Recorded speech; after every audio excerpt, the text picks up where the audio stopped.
What is up, my Lorcana goons? Welcome to the Lorcana Goons channel. My name is Kevin, and we're going to talk about some Lorcana stuff. Today, I have for you the top 8 from the Quibbles TCG tournament. We're going to go ahead and get into this Quibbles TCG. Had 42 players. So shout out to you guys for throwing an awesome tournament. I really enjoy seeing a local Lorcana scene grow. You know, we're kind of just doing what we can at this point. It doesn't really seem like there's any official big events happening in like that many areas in the region, at least here in the US. So a lot of the places are just kind of doing whatever they can at those tournaments, which is really cool. But they had some cool prizes from what I can see, but in general, we're going to get on into this with first place being a Amber Steel deck list. Obviously, we expected Amber Steel to be in this top 8, right? Just like we expect Ruby Amethyst to be here. But check out this list. It's a little different than some of the other lists you may have been seeing in the last top 8 videos, or just in maybe you've seen on social media. This take on Amber Steel uses Sleepy's Flute, but it's also using cards like Ursula's Shell Necklace and Doc.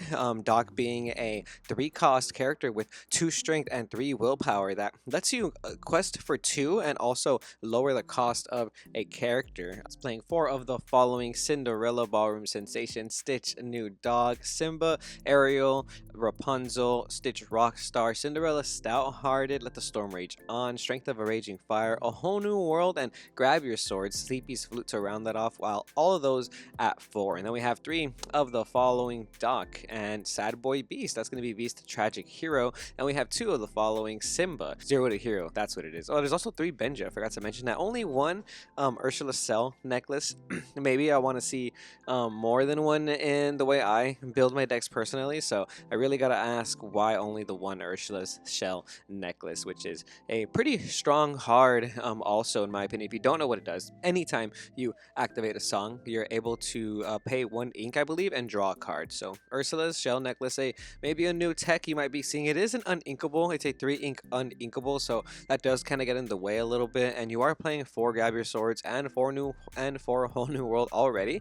So your uninkable count is a little up there. I also see Zero to Hero. You want to play a lot of songs, obviously, because you're playing the flute engine, but some people I've seen play Be Our Guest instead of Zero to Hero, because it is another 2-cost song. It is inkable, and you can also use it without needing to resolve the entire effect, you know what I mean? But that's kind of the take on Flute Goon engine over here. Next, we have a pretty awesome deck, one of the ones I like to see. It's a Ruby Amber. This deck consisting of 4 of the following: Stitch, a New Dog, a Queen Goons, Mother Gothel, Rapunzel, Mufasa, Queen Commanding Presence, Rockstar Stitch, and we have Lady Tremaine, Imperious Queen, and Maleficent Dragon at 4. We're also playing 3 of the following: Simba, Doc, Snow White, Minnie Mouse, Surfer, the big 6 cost Snow White. We're paying 3 as well, and then we're playing 3 Lantern. We also have 2 of the following: Teeth and Ambitions, and that's gonna round off the deck with a Ratigan, a big Ratigan. We're playing him at 2. He's a 5-cost uninkable. Ratigan has an ability that says, when you play this character, exert chosen opposing character with 3 strength or less. Choose one of your characters and ready them. They can't quest for the rest of the turn. So it's kind of like a 2-for-1. You're able to snipe the opposing character and exert them, which is really good. It's like a bigger bodied version of the Pinocchio talkative puppet. It's always kind of nice. And then you also get to ready your own character. It seems kind of situational, conditional, but I guess when you're playing stuff like Mufasa, it is a little easier to resolve, right? Because I do believe you can pick himself, because he is one of your own characters. You can just ready him. If he comes out from Mufasa, he comes out exerted. You activate the ability. You exert one of your opponent's characters, and you can ready the Ratigan, which makes him so you can't challenge him anymore. So that's a pretty cool interaction right there, in my opinion. Okay, cool to see 2 Ratigan. There's also 2 Maui. Forgot to mention that one, but okay. I like this deck in general. It seems pretty cool to be able to ramp from to Mother Gothel to Doc, Rapunzel, and then you start playing some pretty impactful 5 ink characters: Mufasa, Maui, the Ratigan. I don't know how much you want to play on your 5 curve, but I mean, if you can see it when you need to see it, it's gonna combo off pretty well. And any deck that can play Maleficent, Monstrous Dragon, and Lady Tremaine is always going to be pretty powerful. I do notice they're not playing anything like Dragonfire or anything like Be Prepared. So I guess you are sacrificing being able to play certain cards over others. Maybe you don't want to clear your whole board.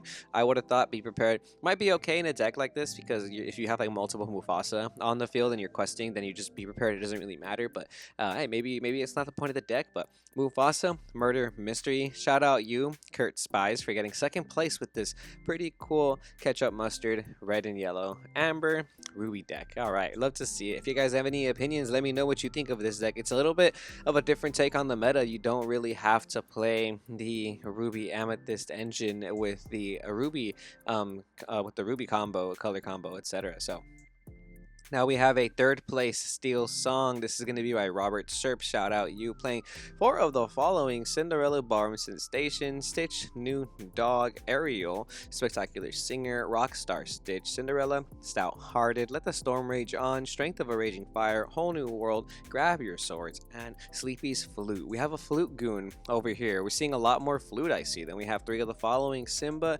Cinderella Knight in Training, Benja, Tinkerbell Stout Hearted, Tinkerbell Giant Fairy, and three BR guests. Normally I see two of the BR guest instead, but getting a little bit more song action in there, that's pretty cool. And we have two of the Simba True King. That's going to be the one ink character that lets you draw a card and discard a card, and I think that card's still pretty good, especially if you're playing Rockstar Stitch. In a deck like this, it basically lets you maneuver around having dead whole new worlds or dead cards that are uninkable, right? And I like it too. It just it lets you also dig through your deck a little faster, which is kind of good in case you really want to see your Sleepy's Flutes. If you're not seeing them fast enough, maybe you want to consider playing something like Simba True King, or bumping up the numbers on the Cinderella Knight in Training, which basically have the same ability, right? You draw a card, discard a card. And I also want to make note that they're playing the Tinkerbell Tactician and Giant Fairy. A lot of people don't play both. I see a lot of the Giant Fairy, but not really the Tiny Tactician, and I think that shifting the Giant Fairy right now is pretty powerful. And the Grab Your Sword shift into Tink combo is still good this format. And then sometimes when you have it, you can double grab your swords them, and that's a lot of damage. And now we have another fourth place by Drew Dillon. They got fourth place Steel Song with no flute. Now if you guys don't want to play Sleepy's Flute version, here's a very consistent deck list right here for you. It has four of the following: Cinderella Barroom Sensation, Stitch New Dog, Queen Goon, Simba, Ariel, Benja, Queen Commanding Presence, Rockstar Stitch, Cinderella Stout Hearted, Let the Storm Rage On, Whole New World, Grab Your Swords. All of those at four, and three of the following: Lantern, Let Strength of a Raging Fire, Be Our Guest, and Tinkerbell Giant Fairy. So like I said, Tinkerbell Giant Fairy being played, but not necessarily the Tactician Tinkerbell being played all the time, as you can tell. This isn't anything too spicy, not that it really needs to be spicy. If anything, I prefer a consistent list like this, where you're maxing out on the four ofs that are really good, like Benja, Rockstar Stitch, Cindy Stouthearted. You're not they're not playing the 2-drop Cindy, I noticed, which I do like in decks like this, because seeing multiple whole new worlds in your hand is just not fun. So I've always been fond of playing cards like Simba True King or the Cinderella Knight in Training, but you obviously don't need them. A Lantern will just get you there as well. It's such a good card. I think Lantern is never going to go out of style. I'd love to see a good old Lantern deck. Next, we have fifth place, a regular bounce by Dave Castillo, playing four of the following: Mini, Mim Snake, Mim Fox, Minnie the Surfer, Merlin Goat, Merlin Rabbit, Yzma Scary, Beyond Reason, Lady Tremaine, Imperious Queen. And we have four friends on the other side, and four Teeth and Ambitions to round that off. And we're playing three of the following: Olaf. So we're not playing four Olaf, only three.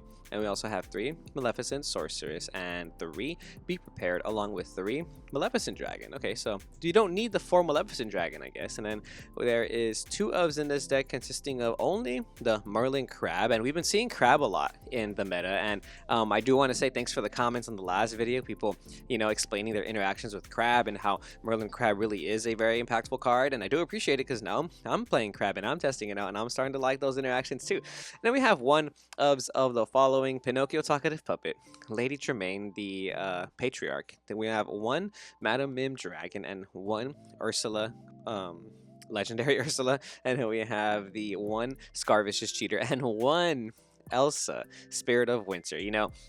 I say it every video, not fond of one-ofs in Lorcana, but hey, it's looking like you get results anyways, right? I personally would probably want to play 2 Elsa and maybe 2 Scar or 2 Elsa, 2 Ursula. You know, I'm not sure how much you need the later game one-ofs. The early game one-ofs, I feel like some of them are pretty important, like maybe the Tremaine and the Pinocchio Talkative Puppet, but it's just so hard to cycle through a 60 card deck, in my opinion, and really, I think justify looking for certain one of or using certain one of cards when you need them, right? Like I'm not saying Elsa's situational, but there's just certain times where I feel like if you want to play Elsa, maybe play more than one Elsa if you want to see it, anyways. But I guess it just depends, right?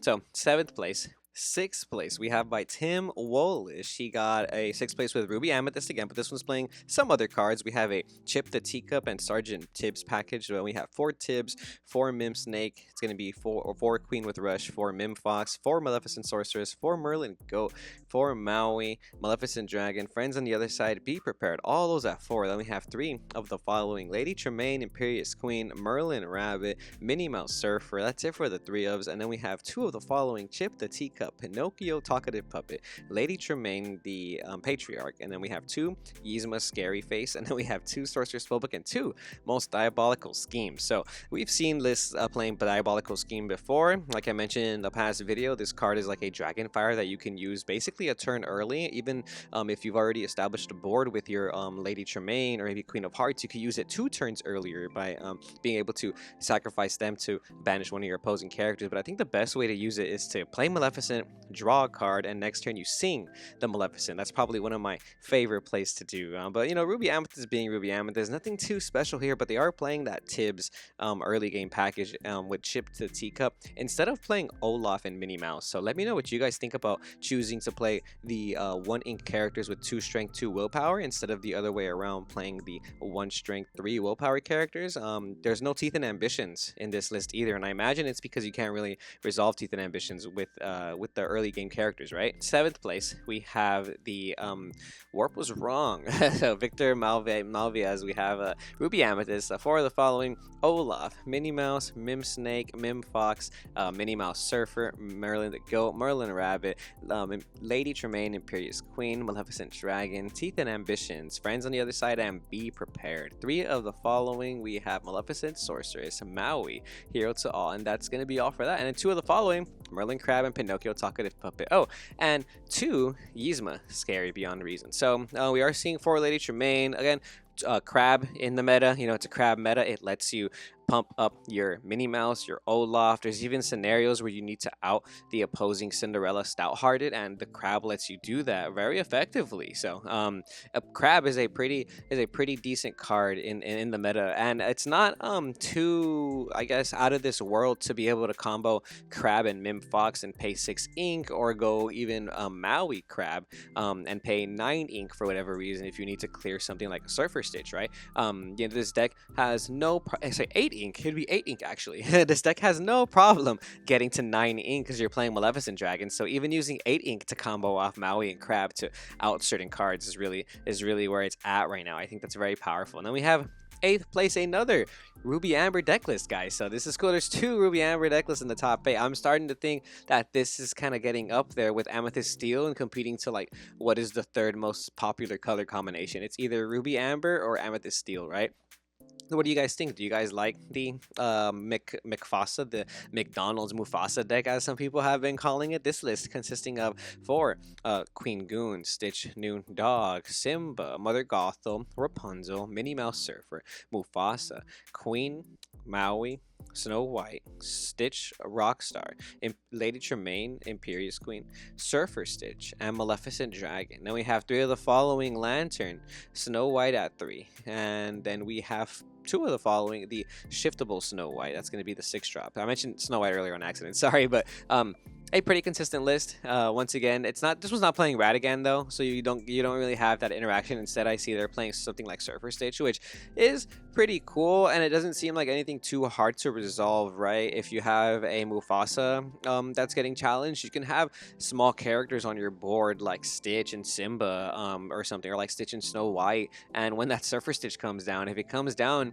realistically, I think if it comes down on anything before turn 7, and you're in a good spot, but if you're able to draw 2 cards off that, that's crazy. Other cards that generate that much value or advantage off of this are going to be something like Maleficent Dragon, Rapunzel if you have damaged characters, Lady Tremaine. All that stuff is really cool to see. I think even seeing something like Maui, which is such a big body, is very impactful in a deck like this. But yeah, let me know your experiences with playing against the Mufasa deck, or if you are playing this deck yourself. Overall, I think this is a very interesting top 8 list. Not too many Ruby Amethyst, to really try and dominate this one, but more of an Amber dominating tournament breakdown in my opinion. But let me know what you guys think. Let me know what you guys think of the current meta. Is it an end-all be-all? Is Ruby Amethyst the best deck? Is Flute Amber Steel the best deck? We're seeing it take first places and now, or is it going to be a meta free-for-all where you can play the Mufasa Murder Mystery decks and win with Mufasa Ratigan Cheese or win with Amethyst Steel? You guys let me know in the comments, but until then,